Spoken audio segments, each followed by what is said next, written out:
Good morning everyone, welcome back to my channel. আশা করি তোমরা সবাই খুব ভালো আছো আর সুস্থ আছো। বাজে এখন ঘড়িতে 9টা মতন, আর এখন থেকে ভিডিওটা শুরু করছি।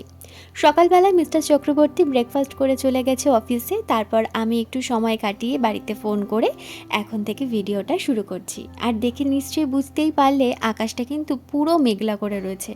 এটা আজকে বলে না, গত 2-3 দিন ধরে পুরো এরকম মেঘলা করে রয়েছে, আর তার সাথে দিচ্ছে হাওয়া। আর বেশ কয়েকটা দিন আগে আমার একটা পার্সেল এসেছিল, ভেবেছিলাম দেখাবো, আর তারপর ভুলে গেছিলাম। জন্মদিনে এই বেডশিটটা পেয়েছি গিফটে, তো সেই কারণের জন্য ভাবলাম কি তোমাদের সাথেও একবার শেয়ার করি। আসলে এই বেড কভারটা কালকে আমি বিছানায় পাতবো, কালকে 25শে ডিসেম্বর। ইচ্ছে হলো একটু নতুন বিছানার চাদর পাতবো, তো সেই কারণের জন্যই আর কি।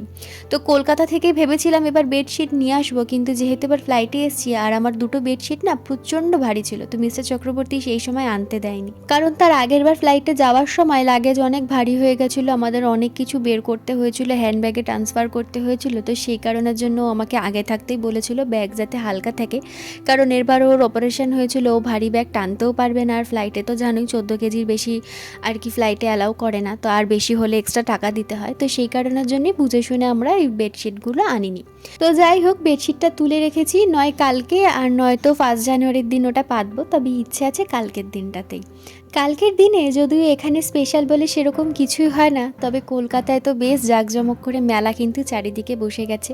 কালকের দিনে সবাই ঘুরতে যাবে, নয় পিকনিকে যাবে, নয় মেলায় যাবে। আর জানো তো, আমার ঘরের সামনেই কিন্তু একটা মেলা বসে, যেটা না হচ্ছে বইমেলা। আবার বইমেলা শেষ হবে 26 তারিখে, আবার 1 জানুয়ারি থেকে আর একটা মেলা বসবে। তো এরকমভাবে এই ডিসেম্বর আর জানুয়ারি মাসটা পুরোটাই কিন্তু আমাদের ওই বাড়ির সামনের মাঠে একটা মেলা হয়। আর এই সময়টা আমি না প্রচণ্ডভাবে মিস করি ওই মেলা, কারণ ছোট থেকে যবে থেকে আমার জ্ঞান হয়েছে ঠিক তবে থেকে মা বাবা দিদি সবার সাথে আমি ওই মেলাতে কিন্তু যেতাম। আর সত্যি কথা বলতে আমি ঘুরতে প্রচণ্ড ভালোবাসি।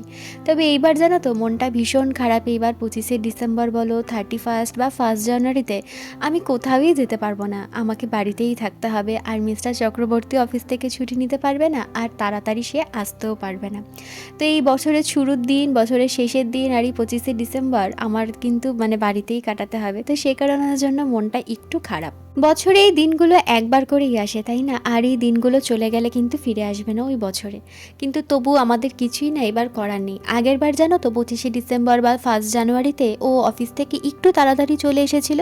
আমরা 25শে ডিসেম্বর ঘুরতে গেছিলাম, তারপর 1 জানুয়ারিতে মুভি দেখতে গেছিলাম। কিন্তু এইবারে সেগুলোর মধ্যে কোনোটাই হবে না, তার কারণ ওর এবার অফিসে প্রচণ্ড চাপ। তো যেহেতু আমরা 1.5 মাসের ছুটি নিয়েছি, এমনি ওর পেন্ডিং কাজগুলো পড়েছিল, সেগুলো কমপ্লিট করতে হচ্ছে। তারপর একটা নতুন সাইট, যেটা 5 মাসের মধ্যে ওদেরকে হ্যান্ডওভার করতে হবে। তো সে কারণের জন্য প্রচণ্ড চাপ চলছে এখন। তারপর দেখো, সামনেই একটা অনুষ্ঠান আসতে চলেছে ফেব্রুয়ারিতে, আমাদেরকে আবার বাড়িতে যেতে হবে। তার মধ্যে একটা বিশেষ দরকারের জন্য ওর 80% অ্যাটেন্ডেন্স লাগবে অফিসে। সেই অ্যাটেন্ডেন্সটা ওর কিন্তু 80% নেই, যেহেতু আমরা 1.5 মাস ছুটিতে গেছি। ওই 80% অ্যাটেন্ডেন্স হয়ে গেছিলো, কিন্তু যেহেতু 1.5 মাসের ছুটি, ওখান থেকে অ্যাটেন্ডেন্স কমতে কমতে কিন্তু অনেকটাই কমে গেছে। এখন সেই অ্যাটেন্ডেন্সের জন্য সানডেতে করেও কিন্তু অফিসে যাচ্ছে, শুধু মাসে একটা করে ছুটি নিচ্ছে। তো প্রচুর চাপ, বুঝতেই পারছো। রাত্রেবেলাও ফিরতে ফিরতে প্রায় 9:30, কখনো 10টা, আবার কখনো কখনো 10:30 হয়ে যায়। আগে কিন্তু এতটা প্রেশার চলছিল না, তখন মোটামুটি 7:45 থেকে 8টার মধ্যে ঘরে চলে আসতো। কিন্তু এখন যেহেতু প্রেশারটা বেড়ে গেছে, তো সে কারণের জন্যই রাত হয়। এই তো গতকালকেই রাত্রেবেলা প্রায় ঘরে ঢুকলেও 10টা 40-এ। আমরা যখন রাত্রেবেলা ডিনার করতে বসলাম তখন বাজে 11টা 5। আর অন্যান্য দিন আমরা 9:30টার মধ্যে ডিনার করে ফেলি। তো কিছু করার নেই, লক্ষ্যে পৌঁছাতে গেলে কিছু কিছু স্যাক্রিফাইস তো করতেই হয়, তাই না? তবে এখানে স্যাক্রিফাইসটা আমরা দুজনে মিলে একসাথে করছি। ওরও ইচ্ছেগুলো, ওরও ঘুরতে যাওয়ার ইচ্ছে, সেগুলো ও স্যাক্রিফাইস করছে। আমিও ঘুরতে যেতে ভালোবাসি, এই স্পেশাল দিনগুলোতে আমিও ইচ্ছেগুলো স্যাক্রিফাইস করছি ভালো কিছুর অপেক্ষায়। তো যাই হোক, দেখো অনেকগুলো কথা তোমাদের সাথে বলে ফেললাম। আর তারপর জানো তো, কালকে আমার দিদির আবার জন্মদিন। তো এই প্রত্যেক বছর না, এই ছোটোবেলা থেকে এই দিনটা 25শে ডিসেম্বরতে এমনিই সবার একটু ঘুরতে টুরতে যায়, ছুটির দিন। তবে আমাদের কাছে আরেকটু বেশি স্পেশাল ছিল, যেহেতু আমার দিদির বার্থডে।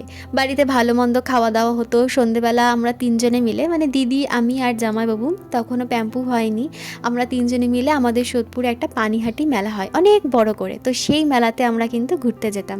আর যখন দিদির বিয়ে হয়নি, তখন আমরা 4 জনে মিলে যেতাম আমাদের বাড়ির সামনে যে বইমেলাটা হতো সেই বইমেলায়। খুব মজা করতাম ছোট থেকে। বা দিদি ঘুরতে নিয়ে যেত কখনো কখনো, মানে সারাদিনই আমরা ঘুরতে যেতাম, নয় চিড়িয়াখানা, নয় সায়েন্স সিটি, ইকো পার্ক, এই টুকটাক এই জায়গাগুলোতে ঘুরতে যেতাম। ভীষণ ভালো কাটাতাম সেই দিনগুলো। আর সেই সময় তো অ্যানুয়াল পরীক্ষাও শেষ হয়ে যেত, আর আমার বাবা আমাদেরকে মানে 2 বোনকে বলতো যে তোরা ঠিক কর তোরা দুজনে কোথায় ঘুরতে যাবি। তো আমরা খুব বেশি দূরে কোথাও যেতাম না, নয় সুন্দরবন, নয় দীঘা, এই কাছাকাছি আর কি বছরে একবার করে আমরা ঘুরতে যেতাম। তো বাবাও কারখানা বন্ধ রাখতো কয়েকটা দিনের জন্য, মানে ওই 4-5টা দিনের জন্য আর কি। তো আমরা না ঘুরতে যেতাম, ভীষণ ভালো লাগতো দূরে কোথাও ঘুরতে যেতে। তো সেই সব দিনগুলো যখন মনে পড়ে না, তখন খুব আফসোস লাগে যে কেন এত তাড়াতাড়ি বড় হয়ে গেলাম, আর একটু যদি বাবার কাছে থাকতে পারতাম, বা আরও কটা দিন যদি একটু ছোট হয়ে থাকতে পারতাম, ভীষণ ভালো হতো। তো এখন যত দিন যাচ্ছে তত দায়িত্ব বাড়ছে, সামনে আরও বড় দায়িত্ব আসতে চলেছে। তো সব মিলিয়ে ভালোই লাগছে, কিন্তু তবুও মাঝে মধ্যে ইচ্ছে করে ছোটোবেলার দিনগুলোতে ফিরে যেতে। তবে সেই দিনগুলোতে আর তো কখনোই ফেরা যাবে না। তো দেখো, তোমাদের সাথে কথা বলতে বলতে আমার কিন্তু ঘরের অনেকগুলো কাজকর্মই হয়ে গেছে। আজকে আমি একটু বেশি বোধহয় ইমোশন হয়ে পড়েছি। তো যাই হোক, আর আজকে তো সকাল থেকে বললামই পুরো মেঘলা করে রয়েছে, আর আজকে কিন্তু ভালোই জানো তো আমাদের এখানে ঠান্ডা ঠান্ডা লাগছে। সকালবেলা যখন উঠেছি একটা গায়ে অবশ্যই আমাকে স্টোল দিতে হয়েছিল, তবে এখন একটুখানি কাজকর্মের মধ্যে রয়েছি তো গরম লাগছে, তো সেই কারণের জন্য স্টোলটা খুলে ফেলেছি। আর একটু মানে আগে তো পুরো অন্ধকার করে এসেছিলো, তখন দেখে মনে হচ্ছিলো যে এখনই বোধহয় বৃষ্টি নামবে, তবে না, এখন আর বৃষ্টি কিন্তু হচ্ছে না, মানে আজকেও বৃষ্টি আর হবে না। ওয়েদার রিপোর্ট যা দেখলাম, এখন আর এর মধ্যে বৃষ্টি নেই। এখন আর বৃষ্টি না হওয়াই ভালো জানো তো। যদিও এখন এই সময়টা এখানে বৃষ্টি হয়, কিন্তু তবুও বৃষ্টি আর চাইছে না, কারণ এই বেশ কয়েকটা দিন আগে টানা 1.5 সপ্তাহ ধরে যা বৃষ্টি হয়েছে, মানে আমরা লাস্টে বিরক্ত হয়ে গেছি। না জামা কাপড় শুকোচ্ছে, টাল হয়ে যাচ্ছে জামা কাপড়, ধুতে পারছে না, ঘরে মেললে শোকাচ্ছে না, সারাদিন ফ্যান চালিয়ে রাখতে হচ্ছে, তবুও জামা কাপড় শোকাচ্ছে না। আর দেখবে একটানা বৃষ্টি হওয়ার পর ঘর দুয়ারও না কীরকম একটা স্যাঁতস্যাঁতে হয়ে যায়, ড্যাম পড়ে যায়, একটা কেমন একটা গন্ধ হয়ে যায়। তো আমার এইটা না ভীষণ বিরক্ত লাগে।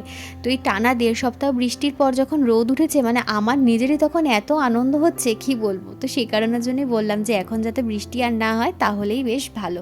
একটু আগেই তোমাদেরকে বললাম না যে আর কয়েকটা দিন পর আমাদেরকে আবার বাড়িতে যেতে হবে, তখন তো কারণটা আর বলাই হয়নি। অনেকেই হয়তো বুঝতে পেরেছো, আর যারা বোঝেনি তাদের সবার জন্য আমি বলে দিচ্ছি, আমাদের ফেব্রুয়ারি মাসে বাড়িতে যেতে হবে। তার কারণ আমাদের পুচকু কিন্তু দেখতে দেখতে এখন একটু বড় হয়ে গেছে, আর সামনের ফেব্রুয়ারি মাসে কিন্তু ও 6 মাসে পড়ে যাবে।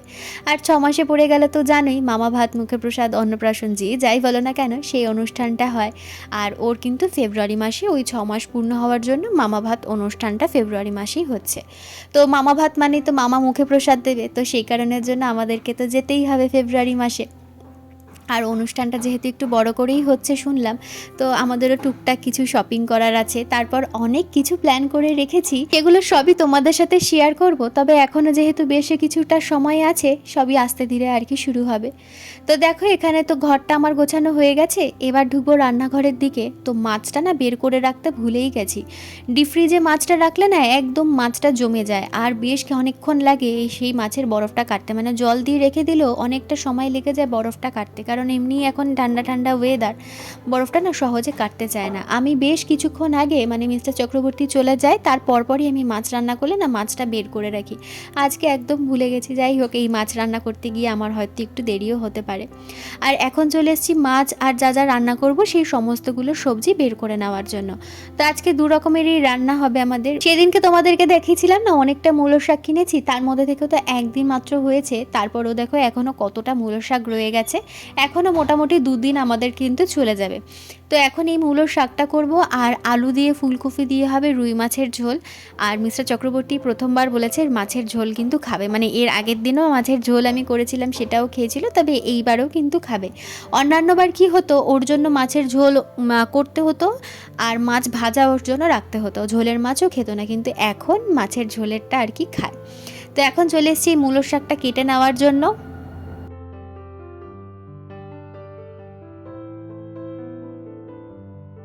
দেখো এখানে মূলোগুলো একদম ছোট ছোট আর সরু সরু, তবে এই মূলোগুলো কিন্তু আমি ফেলে দেব না, এই মূলোগুলো আমি রেখে দিচ্ছি। পাঁচমিশালির তরকারিতে আমি কিন্তু এই মূলোগুলো দিয়ে দেবো। আর এই মূলোগুলো দিয়ে ওই মূলো বটিও কিন্তু করা যাবে না, একদম একটুখানিই হবে। আর আমার শ্বশুরবাড়িতে জানো তো, এই মূলোর ডাঁটা দিয়ে কিন্তু আলাদা করে আবার চচ্চড়ি রান্না করা হয়, আবার মূলোর তরকারিও খায়, যেগুলো কিন্তু আমি আগে কখনো মানে আমার বাবার বাড়িতে আমি কখনোই খাইনি। এই মূলোর তরকারি বলো বা মূলোর ডাঁটা দিয়ে চচ্চড়ি, এগুলো আমি আগে কখনো খাইনি। তাই গতকাল আমার শাশুড়ি মা আমাকে বলছিল যে এগুলো রেখে দিবি, এগুলো দিয়ে কিন্তু এরকমভাবে রান্না করা যায়। তবে আমরা মূলো বটিটা ভালো খাই, মূলোর শাকটাও ভালো খাই, কিন্তু মূলোর তরকারি বা মূলোর ডাঁটার তরকারি এগুলো কিন্তু খাই না। তো এই নিয়ে না রাত্রেবেলা আমি মিশা চক্রবর্তী মায়ের সাথে ভীষণ হাসাহাসি করছিলাম। তো যাই হোক, আর এদিকে দেখো মূলোর শাকগুলো কিন্তু একদম কুচি কুচি করে আমি কেটে নিয়েছি। আমার জানো তো এই 3 বছর ধরে ছুরি দিয়ে সমস্ত সবজি কাটতে কাটতে না অভ্যেস হয়ে গেছে। আর এখন বটি দিয়ে যদি আমাকে কেউ কোনো সবজি কাটতে দেয়, আমি না সেই সবজির চোখলাগুলো অনেক মোটা মোটা করে ছুলে ফেলি, বা সবজিগুলো কাটতে আমার ভীষণই অসুবিধা হয়। এই যে বাড়িতে গিয়ে মূলোর শাক তো রান্না করেছিলাম, তাই মনে হচ্ছে এখন যে কত মোটা মোটা করে মূলোর শাকগুলো আমি কাটছিলাম, মানে বটি দিয়ে আমার খুব অসুবিধা হচ্ছিল ধরতে। আর এখানে দেখো ছুরি দিয়ে কত সুন্দর করে আমি কিন্তু একদম কুচি কুচি করে মূলোর শাকগুলো আমি কেটে নিচ্ছি। তো এর সবই হচ্ছে অভ্যেস। মানে প্রথম ভাবতাম কি, এখানে যখন প্রথম এসেছিলাম, যে ছুরি দিয়ে কি করে সবজি কাটবো, একটু বটি থাকলে ভালো হতো। তবে ছুরি দিয়ে এখন কাটতে কাটতে এমন হয়ে গেছে, এখন আর বটির কোনো কিছুতেই দরকার পড়ে না। প্রথম যখন ঝিঙা এনেছিলাম তো ভাবতাম কি ছুরি দিয়ে কি করে আমি ঝিঙা কাটবো, কিন্তু এখন জানো তো সত্যি কথা বলতে আমি এত সুন্দর ঝিঙা চুলি, ঝিঙার চোকলা ছাড়া একটুও কিন্তু ঝিঙা কাটে না ছুরি দিয়ে বা পিলারটা দিয়ে। তো সবই হচ্ছে অভ্যেস। তো দেখো এখানে তো আমার মূলো শাকটা কাটা হয়ে গেছিলো, ভালো করে ধুয়ে এখন ভালো করে নুন দিয়ে চটকে রেখে দিচ্ছি। কিছুটা সময় থাকবে, তারপর ভাজাটা বসাবো। আর এর মধ্যে কিন্তু দেখো ভাত বসিয়ে দিয়েছি। ওই যে আমি তোমাদেরকে বলি না যে সকালবেলা আমার একটু ভাত না খেলে পেটটা ভরে না, তো সেই কারণের জন্যই আমি সকালবেলা সবার প্রথমে রান্নাঘরে ঢুকে ভাতটা আগে বসিয়ে দিয়ে নিই। এই যে মাছের ঝোলের জন্য আমার সমস্ত সবজিও কাটা হয়ে গেছে, আলু ফুলকপি আর একটু মটরশুঁটি দিয়ে করব, আর লাস্টে ধনেপাতা দিয়ে।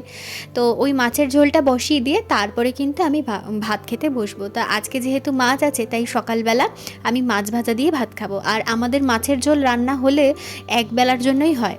ও তো সেরকম একটা মাছ ভালো খায় না, তবে এখন খায়। ওই যে প্রথমে বললাম ঝোলের মাছ খেতো না, ভাজা মাছ খেতে, এখন তবে ঝোলের মাছটাও খায়, কিন্তু 2 বেলা খাবে না, সেটাও এক বেলাই খাবে। তো সেই কারণের জন্য এক বেলার আন্দাজেই আমাদের মাছ রান্না হচ্ছে। বিকেলবেলা ওই ছোলার ডাল, নয় ঘুগনি, নয় ডিম ভুজিয়া, নয় পটল আলু দিয়ে পেঁয়াজ দিয়ে কালো জিরা ফোড়ন দিয়ে ভাজা, এই টুকটাক এগুলো দিয়ে কিন্তু রাত্রেবেলা আমরা রুটি খেয়ে নিই। তো এদিকে মাছ ভাজা হয়ে গেছে, আর এখানে মাছের ঝোলের জন্য মশলা টশলা আমি এখন কষাচ্ছি আলু ফুলকপি দিয়ে। তারপর মাছটা বসিয়ে দিয়ে তারপরে কিন্তু বসবো খেতে সকালের। আর এখন কটা বাজে বলো তো? এখন কিন্তু প্রায় 10:30 বেজে গেছে।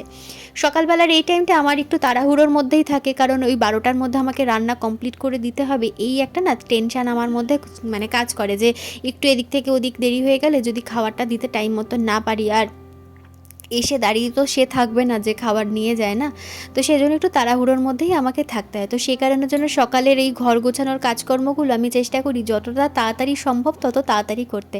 মানে 9:30টার মধ্যে যদি আমি রান্নাঘরে ঢুকি, তাহলে মোটামুটি আমার 10:30 11:30 থেকে 12:15টার মধ্যে কিন্তু রান্নাবান্না আমার সবটা কমপ্লিট হয়ে যায়। তারপর রান্নাঘর পরিষ্কার করা, ঘর ঝাড় দিয়ে ঘর মোছা, এগুলো তো টুকটাক থাকেই। তবে আজকে এই রান্নাবান্নার পর আর কিন্তু ভিডিও করতে পারিনি, তার কারণ হচ্ছে গতকাল রাত্রেবেলা দুজন মিলে একটা ভূতের মুভি দেখেছিলাম। সেই মুভি দেখার পর ভয় আমি সারা রাত ঘুমাতে পারিনি, আর সারা রাত ফোনের টর্চটা আমি জ্বালিয়ে রেখেছিলাম। এবার সকালবেলা উঠে যথারীতি ফোনের চার্জ মানে শেষের দিকে, আর ভিডিও করতে করতে চার্জ আরও শেষ হয়ে গেছে, তখন ফোন অফ হয়ে গেছে। আর তার মধ্যে আমার চার্জারটারও একটু প্রবলেম হচ্ছে, সহজে চার্জ নিচ্ছে না। কতক্ষণই আর বসে থাকবো, ততক্ষণে আমার ঘরের সমস্ত কাজবাজ কিন্তু হয়ে গেছিলো। তাহলে চলো আজকের জন্য ভিডিওটা এখানেই শেষ করলাম। ভালো লাগলে চ্যানেলটা সাবস্ক্রাইব করে দিয়ে পাশে থেকো।